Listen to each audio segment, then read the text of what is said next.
So let's take a look here. We're going to see if we can come up with a way to turn this into some sort of a drop-down menu, right? When it gets super small, we're going to turn this into maybe the word menu, and then you click on that and it drops out the thing or whatever, something like that, okay?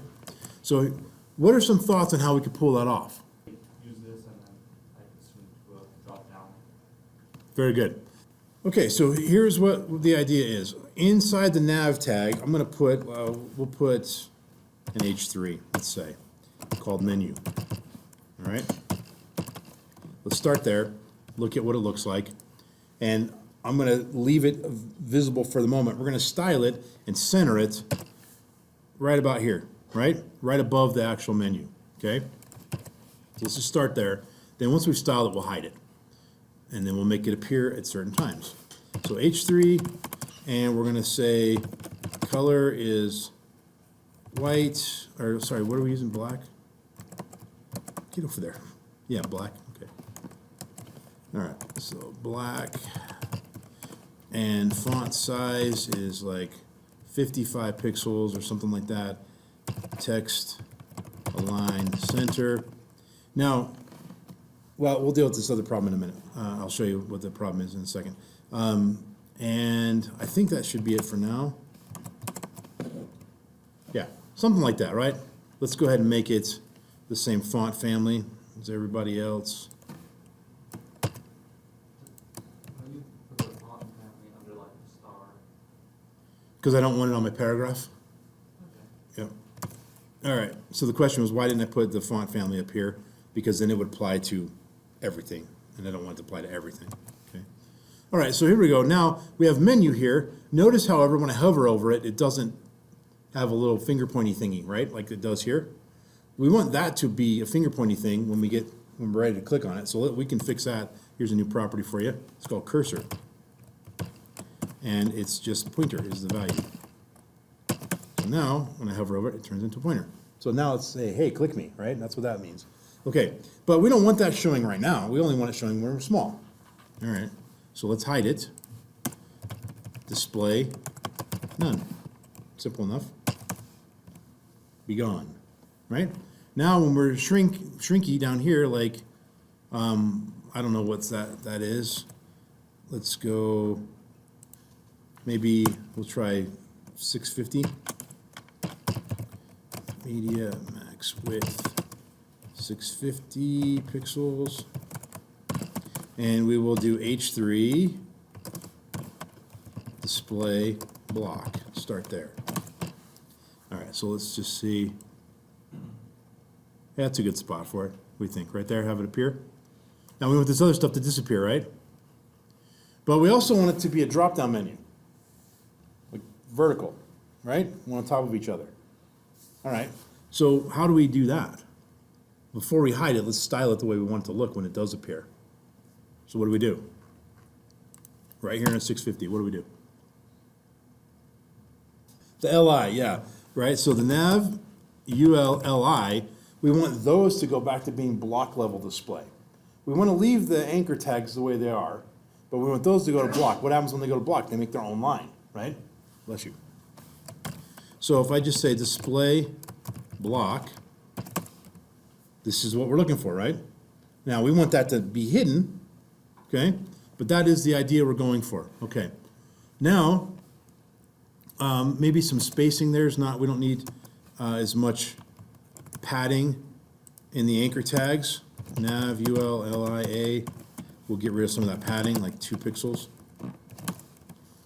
That looks pretty good. That might be too much, but that's fine, okay, close enough. How do we feel about that? Okay, so now the question is, how do we hide and show this, right? There's a couple of options here. First of all, obviously to hide it, we'll just hide the nav UL. Just hide that. None. Okay, now we already see the problem that the menu is going to push the content down. We'll deal with that in a minute, okay? But for now, let's just make this work. I want, when I hover over that, menu to appear. On that one, click on it, go and cover. We need to look at both options, okay? So hover, you just add it as a hover. Well, yeah, but hover what, right? Oh, that's right, 'cause it's not gonna. Yeah, so you're right, we want to put a hover effect on the H3, but then what? This is actually a selector I haven't taught you guys about.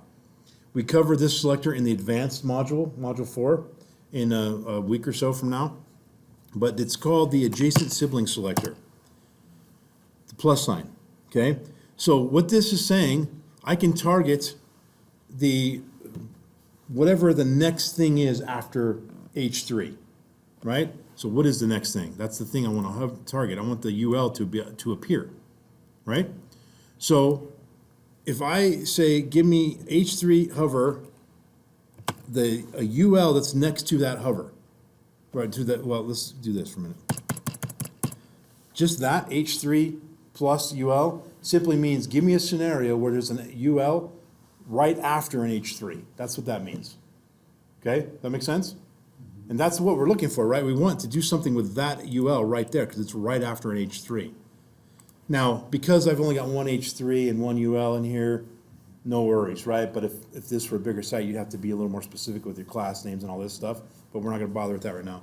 But I don't want just any UL that's immediately after an H3. I want a UL that's immediately after an H3 that is in the hover state, right?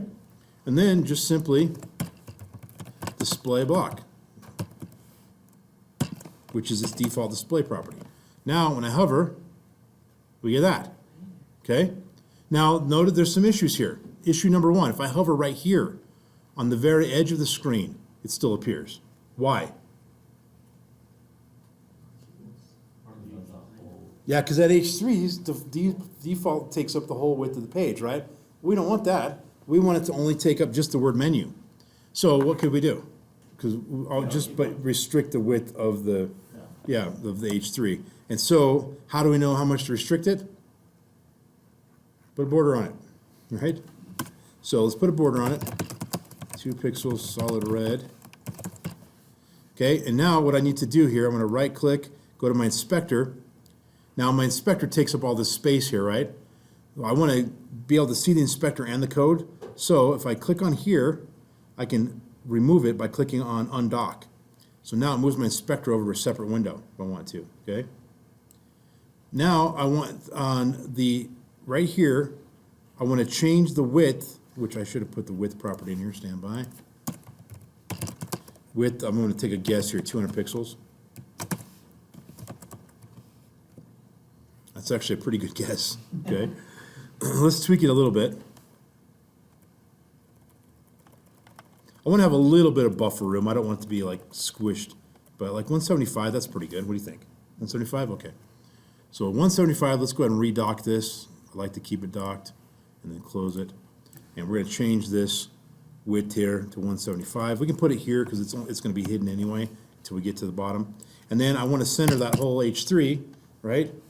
So we just do margin 0 auto, right? There we go. That's what we're looking for. And now it appears only here, okay? Now, we still have this issue with pushing the content down. Also, here's a really annoying issue. Ready? I'm going to try to click on home. Watch this. Watch my mouse when I get down to home. Boop. Goes away. We can't have that, right? That's insane. So let's fix that problem. What we want now, space there, okay. So this is great. This gets the menu to show. But now what I want is I want the UL to stay there. So what we're looking for, when this is here, this is kind of in a hover state, right? So if I say this, UL hover, then display block. That should solve the problem here. And there we go, okay? So that's pretty good. Let's put a rollover effect on those real quick. On hover, let's do nav ULLIA hover, and we'll just do color as white so it changes from one color to the other. And we'll put nice little transition on there. let's do color, 500 milliseconds. So now we get this nice effect here, right? That's cool. I don't know if I like that white on that yellow, but that's fine. Works. Now when I click on it, it'll go to the link. So that's pretty good. What's again the glaring problem though? It's pushing the menu down. What's that? I was just thinking how fast it goes, immediately pops up. Yeah, so also that won't be as noticeable when we make the image stop moving, right? So how can we deal with that? You mentioned a second ago, Jake. Oh, to use position. Yeah, let's use positioning and put it on top of everything, right? So I'm gonna make it to where it is not hidden for the moment, which is, where did we hide it? I forgot. Oh, let's just keep it. Where did I hide it? Well, no, the actual links down below. Right here, yeah, this. Let's get rid of that line for just a minute. Leave it at block for a second. Okay, so let's see if we can make this on top. So one thing that we could do here is on the UL, give it a background color. Let's make the background color black with a border, 2 pixel, solid gray, I think is a good color. Yeah, and then let's make the width like 300 pixels. And then center it, right? So we're gonna need some more space here, folks.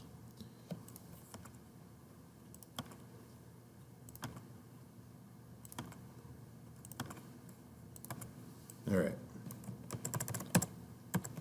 All right, so margin, 10 pixels, auto. And let's make the font color here and the anchor tag white. And we'll make the rollover sort of that same gray color. Okay. So this is cool, right? That's kind of the idea we're looking for, right? But we don't want that to push everything out of the way. Maybe we could put a little padding on the UL here, just padding like 20 pixels. That's better, all right? And one more thing, here's the 10 hours, folks. I want that to be a little bit better.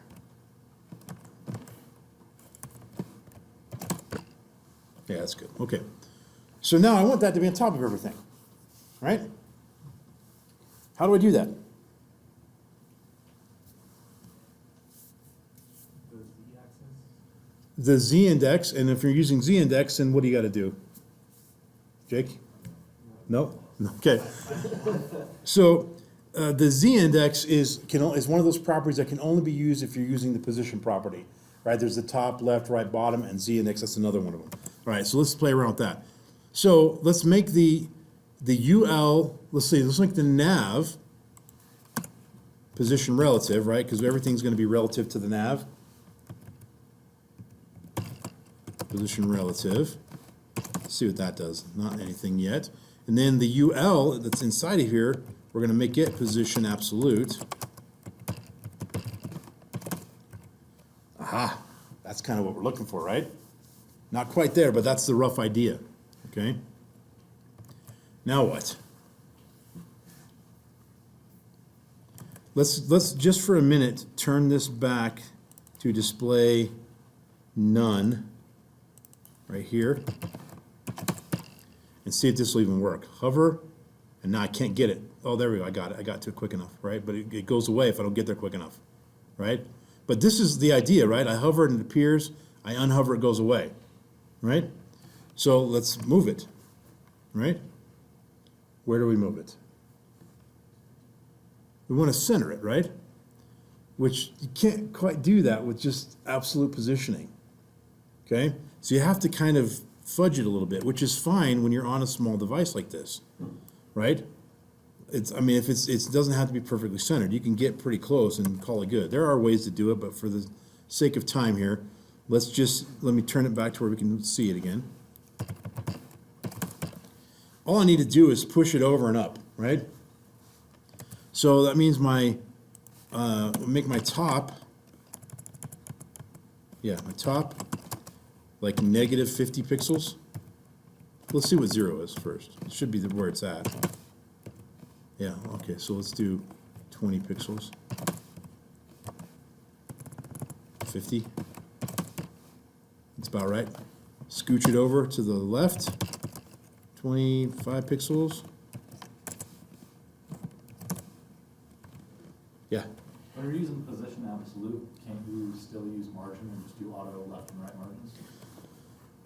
It gets funny with that. Let's try that. But you can get, so let's do margin. Ooh, what is that?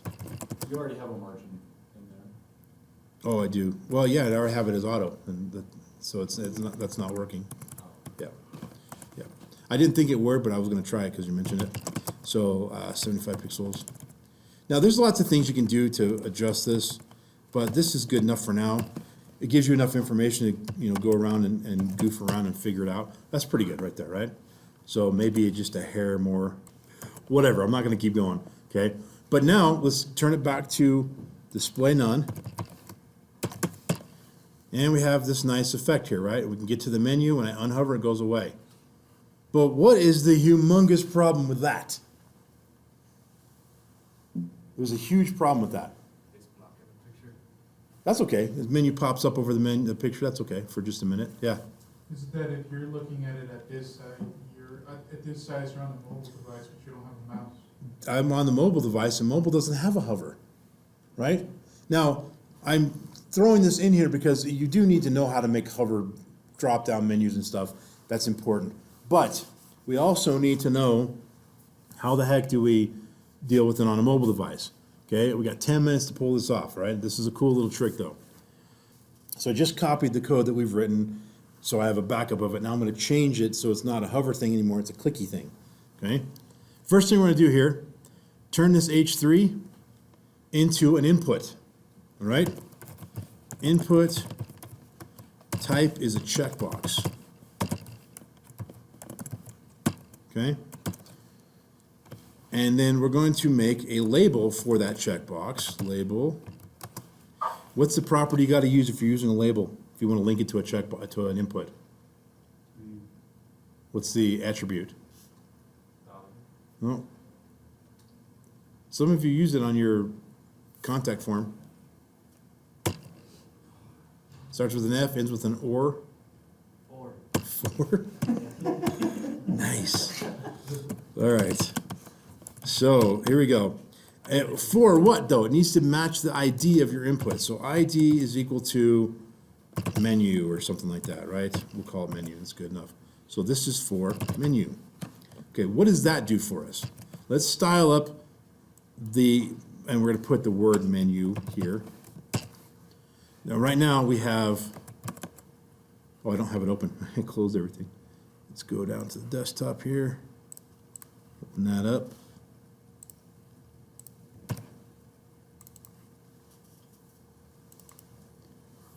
So right now it's just a little teeny menu right here, but let's style that up and make it nice. Basically all the H3 style we applied, we'll apply that to the label, right? So let's just go in here and change H3 to label, and let's start there. And now it's hidden, of course. So let's apply, let's just turn that to block for just a minute. Okay, so there we go. Watch when I click menu, watch the little checkbox over here in the corner. Boop, put the check in there, okay? That label is attached to that checkbox. Well, I can hide the checkbox and still click menu and make it be checked. Does that make sense? It'll be checked, but you won't be able to see it, right? So we're gonna hide that in a minute, but I wanna leave it there so we can see what's happening. So let's go ahead and shrink back down here.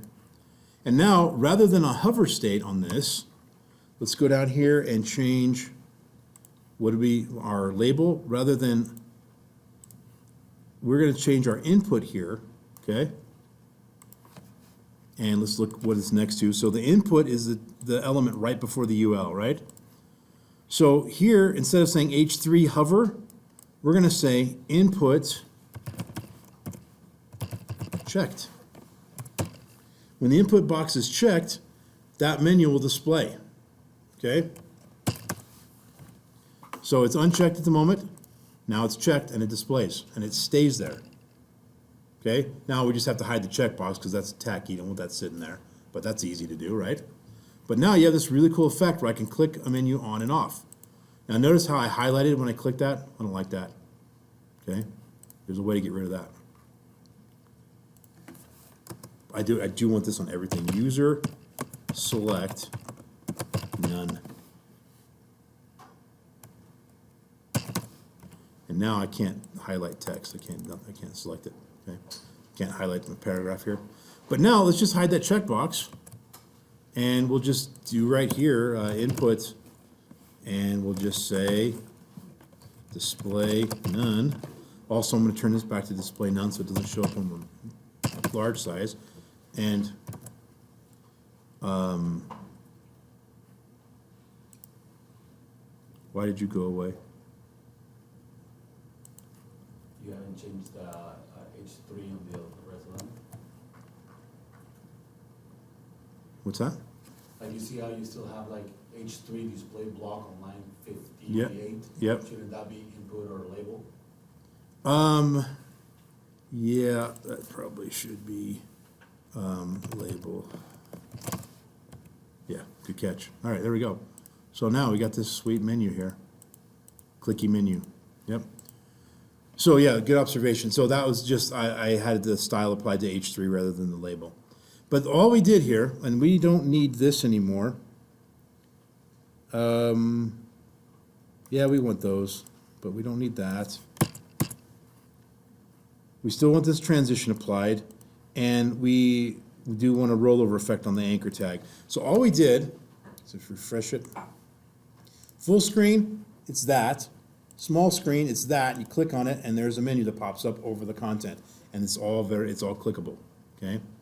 Now, all we did, we just added a checkbox right here, linked up the label to it, hid the checkbox, and then we use this one selector that's new to you guys as of today, which is the plus sign, which is the adjacent sibling selector, and this new state of a property, of a tag, checked, rather than hover. That's it. Now you have a nice clicky menu. Okay? How do we feel about all this stuff?